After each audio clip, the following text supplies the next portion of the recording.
Hello दोस्तों, आप सभी का स्वागत है हमारे यूट्यूब चैनल कविंदर भैया पर। आज के इस वीडियो में कक्षा 7 के नागरिक शास्त्र यूपी बोर्ड के पाठ 1 को पढ़ेंगे।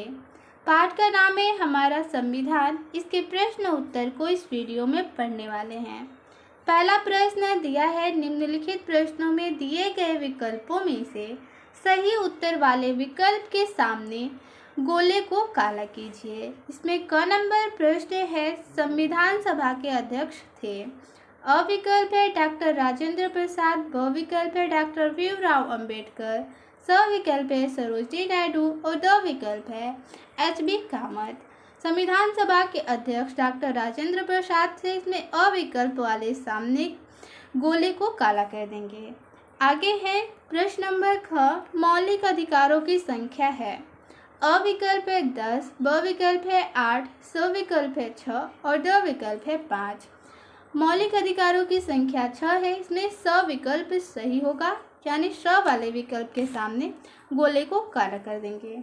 प्रश्न नंबर 2 है, निम्नलिखित प्रश्नों के उत्तर दीजिए। इसमें क नंबर प्रश्न है, संविधान सभा के बारे में लिखिए। इसका उत्तर लिखेंगे, स्वतंत्रता प्राप्ति के बाद भारत सरकार को एक संविधान की आवश्यकता महसूस हुई। भारत का संविधान बनाने के लिए भारत सरकार ने सन 1946 में एक संविधान सभा का गठन किया। इसमें 389 लोग थे जो भारत के हर प्रांत से आए थे। संविधान सभा के अध्यक्ष तत्कालीन राष्ट्रपति डॉक्टर राजेंद्र प्रसाद थे। संविधान सभा की एक प्रारूप समिति भी थी जिसने संविधान लिखने का काम किया। इस समिति में डॉक्टर भीमराव अंबेडकर थे। इस समिति के अध्यक्ष यानी प्रारूप समिति के अध्यक्ष डॉक्टर भीमराव अंबेडकर थे और संविधान सभा ने 26 नवंबर 1949 को स्वतंत्र भारत के संविधान को स्वीकार किया। आगे है प्रश्न नंबर ख, संविधान की प्रस्तावना में कहा गया है कि भारत एक पंथ निरपेक्ष राज्य है।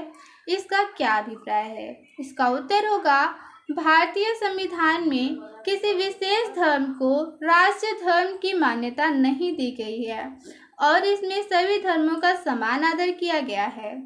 आगे प्रश्न नंबर घ है, भारत लोकतंत्रात्मक राज्य होने के साथ साथ गणराज्य भी है। स्पष्ट कीजिए। इसका उत्तर होगा, हमारे देश में शासन वंशानुगत न होकर जनता द्वारा स्वतंत्र रूप से चुने गए प्रतिनिधियों द्वारा चलाया जाता है।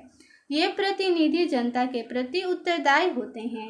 यानी हमारे देश में शासन वंशानुगत नहीं होता, यानी कि पहले पिता हैं तो उसके बाद उनके बेटे, फिर उनके बेटे, ऐसा न होकर जनता द्वारा स्वतंत्र रूप से प्रतिनिधि चुना जाता है और वही जो जनता के प्रति उत्तरदायी होता है। इस प्रकार से भारत एक लोकतंत्रात्मक राज्य होने के साथ साथ गणराज्य भी है।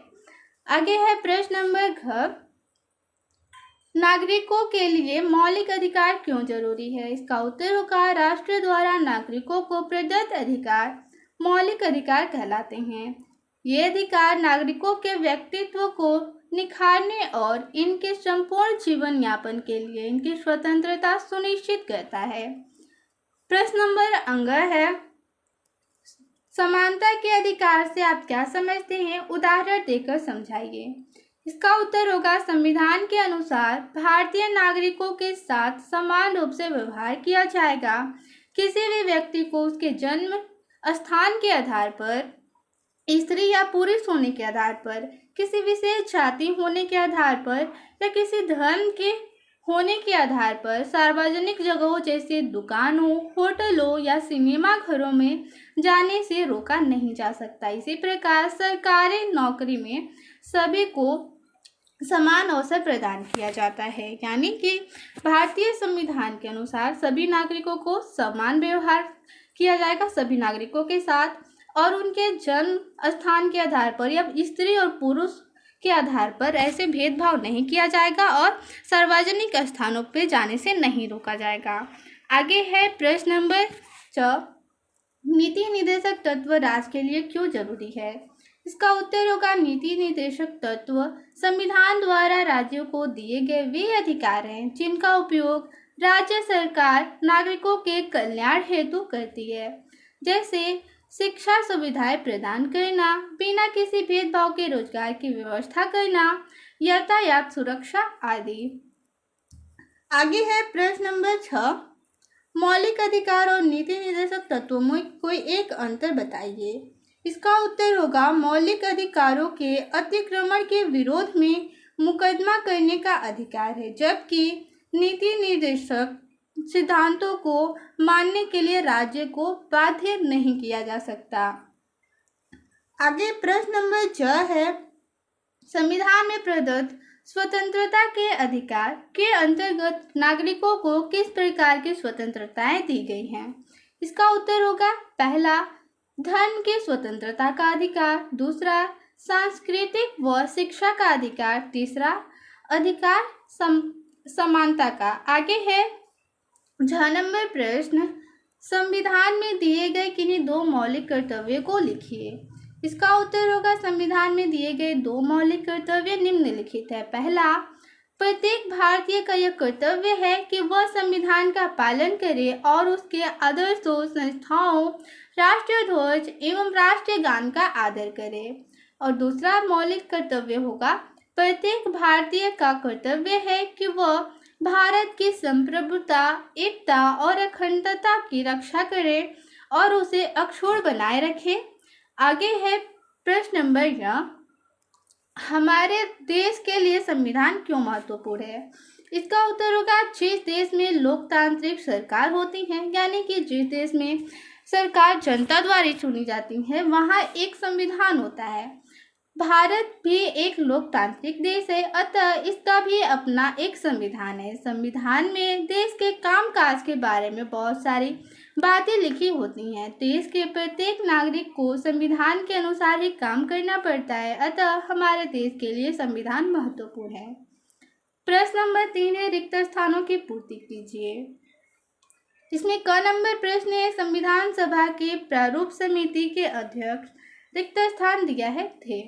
तो प्रारूप समिति के अध्यक्ष डॉक्टर भीमराव अंबेडकर थे, रिक्त स्थान में भरेंगे डॉक्टर भीमराव अंबेडकर।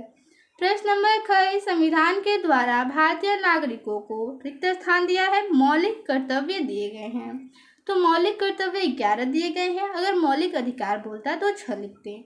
ठीक है, तो रिक्त स्थान में भरेंगे 11, यानी संविधान के द्वारा भारतीय नागरिकों को 11 मौलिक कर्तव्य दिए गए हैं। ग नंबर प्रश्न है, मौलिक अधिकारों के हनन पर भारतीय नागरिक रिक्त स्थान दिया है कि शरण में जा सकता है, इसमें भरेंगे न्यायालय।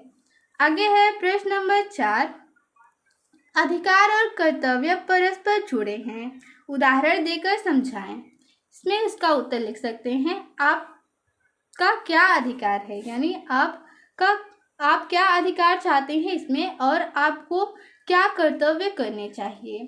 तो आपका क्या अधिकार है या आप क्या अधिकार चाहते हैं, इसमें पहला होगा शोषण के विरुद्ध अधिकार, दूसरा समानता का अधिकार, तीसरा धार्मिक स्वतंत्रता का अधिकार। आगे आपको क्या कर्तव्य करने चाहिए, तो इसमें पहला होगा आदर्शों का पालन, दूसरा संविधान, राष्ट्रीय ध्वज एवं राष्ट्रीय गान का सम्मान, और तीसरा सार्वजनिक संपत्ति की रक्षा। तो इसमें इतना ही, मिलते हैं अगले वीडियो में। धन्यवाद।